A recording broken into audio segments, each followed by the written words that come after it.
So I thought this game had a lot of very homey, cozy, ASMR-y effects to it, with the steps, the crackling fire, the ambient sounds.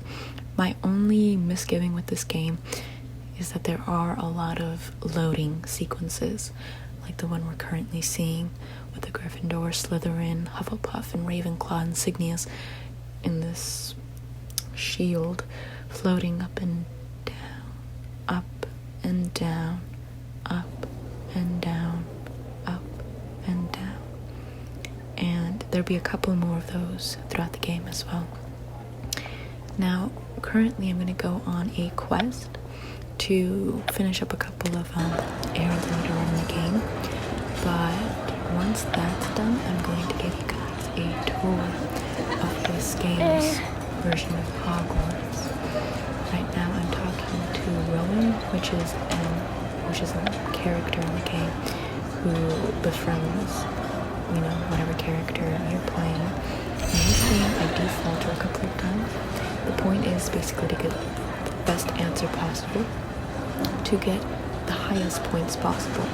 And I do choose 2 answers, which are the worst answers possible. And I defaulted twice, but we'll see the results at the very end. Although I do love playing these sort of games. There's a lot of these sort of mini games scattered throughout this game that I really like because it requires a little bit of forward thinking and intuition. You get to duel people as well in this game, and when you duel someone, you have 3 options: sneaky, aggressive, and healing. And it's like basically a game of rock, paper, scissors. So you have to kind of not look at the person, but sort of guess what the other character is going to do. And sometimes, once you reach a certain level in the game, you can play with other people who also play this game, like in an online format. And in that case, you would have to guess what the other person's going to do. But it's a really fun game. I like games where you have to kind of read how a person's reading you and see what they predict you're going to do and do the opposite of it. And I just beat this game, so it's good. Something that does annoy me about Rowan eating and anyone eating, they don't take bites out of their sandwich. It's just full. And I'm just like, okay, I get it's a game, I get it's a simulation, it's just characters, but like, could you at least give me the illusion? Like, I don't like this whole, what's the term called? Suspension of disbelief. Make her bite the sandwich. Anyways, there's also an owlery, but it needs to be unlocked. There's a lot of places in this game that are currently locked because I'm only in my 2nd year. But later on, as I play the game, I'll be updating you guys with my progress and then giving you fuller and fuller tours of Hogwarts. But right now, I'm going to go meet up with Dumbledore, which is a fun little surprise. And I'm going to go and plan Hagrid's birthday party. And this is a mini quest that you're going to be presented with a couple of times until you get it done, because the rewards that you receive are something that propel the game forward. It's just, I think there's 4 mini games, or not 4 mini games, but 4 tasks where if you don't complete them, they're constantly brought back to your attention over and over again until you complete them, regardless of whatever year you're in. I'm just kind of giving you a panned out view of the court, and now I'm talking to Dumbledore. I do like how they illustrated the professors. I don't know, it's just really nice. It's not the best simulation, of course, but it's nice, and that's all I care about. That's my bar of achievement. If someone can surpass that, great. If not, that's fine. Oh, when you're proposed these options on the side, where it's like, for example, the ones that we were just proposed, where it said a massive cake or magical creatures, and then there was a 3rd option. They oftentimes each have their own category, whether it be the book, which you saw with magical creatures, or a shield that's green, or a pink heart. And those all are assigned to game characteristics, which you could see in the top left corner of the video, where the more you press, the more you choose a certain icon, the more points you get towards that icon, and it levels you up in that skill. So currently I have a lot of, I think it's called empathy, and I have equal amounts of strength and knowledge. But every single time I get proposed strength or knowledge, I always take strength or knowledge, because they give you a lot of empathy points in this game, but not nearly enough strength or knowledge points, which kind of bothers me, but not too much. Another trick to this game is that if you're doing one of these activities where you have to click on people and you get points and you level up and whatnot, once you face the last stretch between the 4th and 5th star, try to go with something that's worth 5 points, just because if you don't and you choose the lesser amount of energy, the next time, and it's not always the case, but this is typically the case, the next time you're faced with another round of options, they're all going to be worth 5 points of energy, and you're going to expend more energy than you thought you would in the beginning. This is the Raven Clocktower. Once again, I kind of panned through. I really love this room. It's very beautiful. It has the whole galaxy aesthetic, the crystal ball in the back. So I like spending time here, but there's not a lot of things to do in this room, so I sometimes just click in it, keep swiping back and forth to look at the furniture, the stars, and then I switch back to the main hall. Now we shall commence the tour of Hogwarts. And while we commence this tour, I'm going to be clicking on random paintings and objects to show you where you can find energy throughout the Hogwarts school.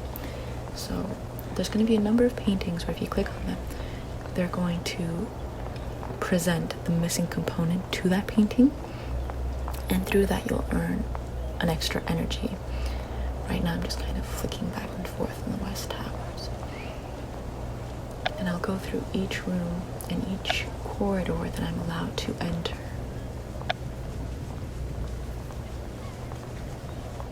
Now I'm in the East Towers. There's another painting that you can click on to earn points. And there's also the Charms Classroom as well. The Ghost I had to quickly sweep by though, because oftentimes it makes like a wailing sound, which obviously wouldn't be the best for the intention of this video, but you can get an energy from that one.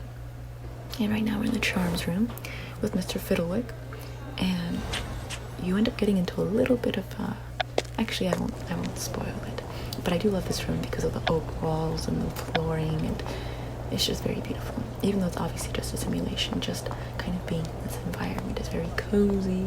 Just having some isolated, remote, wooden old school, it's just very nice. Also from the dock, you can get extra energy from the dock.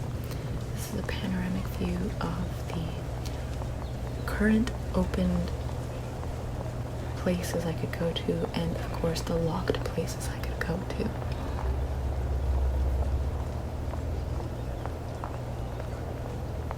These are where you can find pets, and pets can give you energy, and they are often quests you take on with Hagrid. And once you complete those quests, you get certain books and certain benefits and perks. With the books, you get notebooks, and you could trade those notebooks in to buy another pet from another realm.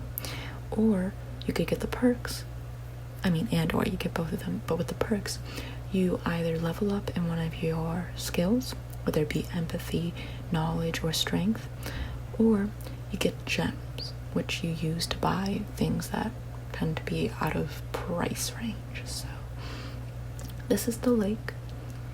This was just opened up to me, so this was the first time I was seeing it myself. I tend to prefer water and lakes, so I was kind of happy that I unlocked this. But as of right now, there is nothing really to show. There's no magical creatures, there's no there's not even the possibility of just checking through the magical creatures that I could buy and yet not afford. Right now we're going to enter the dark forest. This is my second favorite realm of the 4 that I have open right now. My favorite is, of course, the lake, but this is my second favorite just because it's the most interesting. These don't really have sound effects to them though, which is a shame because I tend to prefer the game when it has those like footsteps going down the corridor, the crackling fire, as I've stated before, or just the ambient sound of a lunchroom filled with children, you know, talking amongst themselves, or like a drip if you're in the dungeons. As you can see, of course, it's very to the creepy factor of a forest. It is called the Dark Forest for a reason, and as you can see, my phone was dying, and it's ironic that it started dying in the Dark Forest, but so we're going to leave these premises and we're going to go to somewhere else once it stops loading. I did warn you that it was going to be a number of loading scenes. That's my only drawback from this game, is that you tend to wait for these loading scenes and it becomes a little annoying, but it's still worth the game just because I personally just love Harry Potter, so as long as it has really a lot of things to do and a lot of pretty things to see, I am fine with the loading scenes. I would just prefer if they were shorter or lesser. Now this is the forest.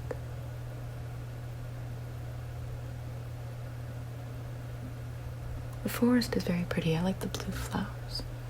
Lavender, but no, because they're too blue to be lavender, but they're in the shape of lavender. I wouldn't even guess. I'm not a botanist. And then the grasslands. In the grasslands, I have 2 pets currently. Nifter and another one that I can't remember its name.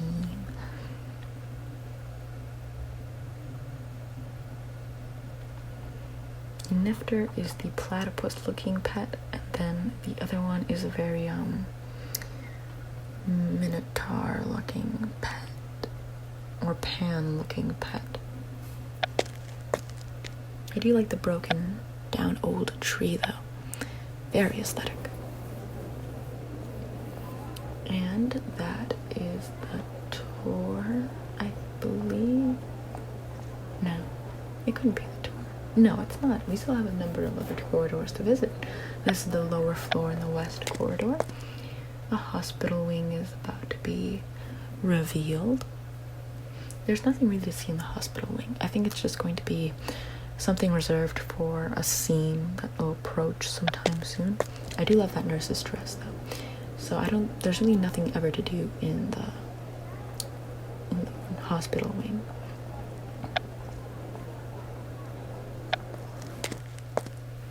You could also search for creature food. The purpose of the creature food in this game is to feed your pets and build up a relationship with them, so they in return give you energy, gems, personality points, and so on and so forth. Right now we're in the dungeons.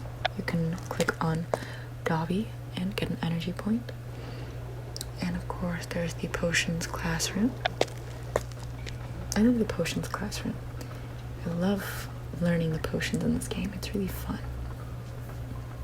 Plus Snape is there, and even though Snape is like a douche, it's like you're still Snape. Like that's a pretty cool thing. And then there's also a room in the dungeons that was just recently opened called the Dueling Room, and that's where you can duel with people who are also playing online. And this is just a pan of all the buildings that is currently locked to me that I can potentially unlock as the game progresses, which I can't wait to do because it's going to be so much fun visiting them. Now I'm visiting the training grounds.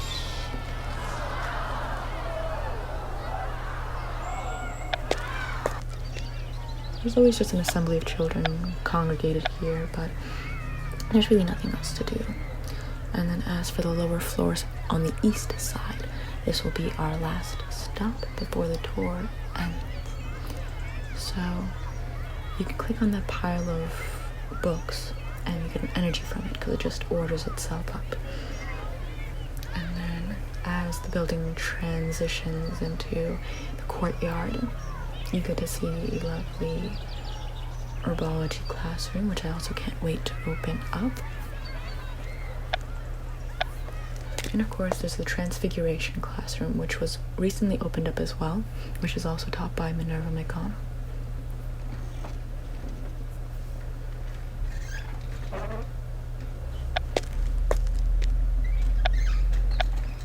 And that's about it. So I hope you enjoyed this tour.